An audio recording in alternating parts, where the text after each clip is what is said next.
You had a couple guys, new guys, not practice today, notably Kyle and Mayfield. Yeah, I mean, everybody's a different situation going on. It's kind of what I talked about after the game the other night.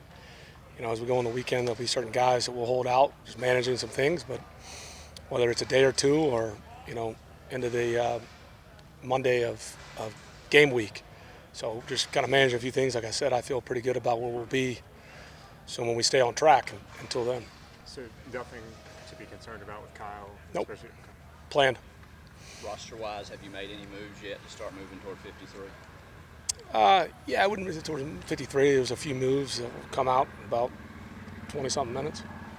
And normally I would admit it, but sometimes you take things down to the wire, maybe, so I don't want to affect that. That's all. That's the only reason I'm not going to announce it right now. The decision to not this timing is sort of weird this year, obviously. It is. Not to do a lot of moves really today. Yeah, Jeff, like our first year here, we'd have no control that we put on Sunday night. And so with you having to make the final roster cuts that Tuesday, I mean, you're going to have the day off after the game. So it's just a different time frame and stuff leading up. It's just the way it falls. This year we have the 2 home preseason games because the AFC's got 1 more home regular season game. So the way it fell, us being on the road week 1, now we're at home for a month. We were able to play Thursday night. And so you get more practice time, so that certainly changes. So it's year to year, but the way the schedule fell, I feel like we got more opportunities. Can you evaluate Dez's progress from mini camps, OTAs till Sure. now? In terms of what? Just a generalization, or is there anything specific? Yeah. Well, you're talking about a player that's had a ton of reps in college. He's actually played the position from where he was from his first start. Let's just go back when he got here, from his first mini camp to now. I mean, there's been daily improvement. We feel very confident in him, as we do a lot of those guys, a lot of those young players. I mean, those are different than Drake London, Kyle, guys that are still young with experience. We feel pretty good about where we're at overall, but very pleased with Dez. If you were less certain about him right now, do you think you would have played him more in the preseason? Yeah, I mean, look, every year you're going to do what you think's best for your team at that moment. If we would have changed my decision if I thought we would have had more guys in our 2 deep that were healthier going into Thursday night, yeah, I maybe would have changed our thought. And if I was really concerned about Dez, then he would have been out there. There's no perfect answer. You look at all the studies year in and year out. We needed to get live reps, joint practice. That's another subjective debate, but we felt pretty good there. So that you take it all in consideration. So then what were the decisions we have to make? And so when you hold some guys out, we end up holding 35 guys out. I'd say a handful of those guys they're not roster locks. They were just dealing with something. So then again, we get some of those guys back over this weekend. We anticipate having a couple more opportunities for them. So there's so many factors that you're weighing, and then you got to live with your decision. But if we felt that he wasn't, we felt that there was some perfect blueprint, and then we would have followed that. So we take it all into consideration, and we feel pretty good about where he's at. And last thing on this, obviously you're going to learn a lot more about him this year than you learned last year. Yeah, we're going to learn a lot more about Jake Matthews too. It's the more time you spend with anybody. That's the whole thing too. Is just, you can't assume of last year, whether that's Jake, Calais, Grady. It's year to year, week to week in this league. And so sometimes too, you can't just. That's why you have to do the best you can to be objective every day. I think there are a lot of mistakes are made when you just assume because the guy did something a year ago, or you have nostalgia. Like, you've got to be objective, and so you got to take it all into consideration. When you have guys who haven't practiced for a few weeks, like Cornell, like Mike Hughes. Yep. How do you evaluate them versus some of the guys? It's harder. Have played? I mean, it's just being honest. I mean, it is. I mean, Cornell, somebody's been in our program, so you're evaluating a lot of the stuff. Our experience with him, and then what he was doing in camp. But yeah, I mean, that's tough, and it's unfortunate when guys do get injured, and but yeah, it's certainly there's less opportunities. A few weeks ago, you said I think you indicated you thought Jeff could be back week 1, 2, 3. It was kind of vague in there. Do you have any narrower timeline? I'm still optimistic. For the season opener? I'm not going to put a timeline on it. But this, what I said then, I still feel very optimistic.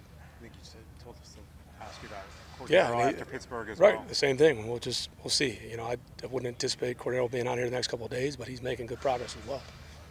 I know it's part of your job description as being an NFL head coach, but someone who may not know what goes into the process of kind of breaking down that roster, how difficult are the weekends this year? Well, I mean, we make transactions all the time. You know, we don't. Everybody has different ways they do it. You know, I've been around some programs who, you know, you're not going to make a lot of moves, and so they kind of throw the pizza party when you have the 53. They get some big announcement with fireworks, like here you go. I think the league. Like I've said this many times, more transactions are made in the league. There's more roster, you know, mechanisms that you can use. Standard elevations, practice squad are bigger, so there's a lot that goes into it, and a lot's going to change. Maybe a spot or two may change after the first day on Tuesday, maybe the next week. I mean, it's an ongoing process. It was a daily. Yes, it is a dramatic, and I'm being serious here because a lot of these guys, I mean, we've got a great group in here, and you do have to make some tough decisions. But it's a daily evaluation. We stay on top of it day to day, and then ultimately, you know, Tuesday morning there'll be the majority of the moves. It seems like most people view the NFC South as sort of a wide open division.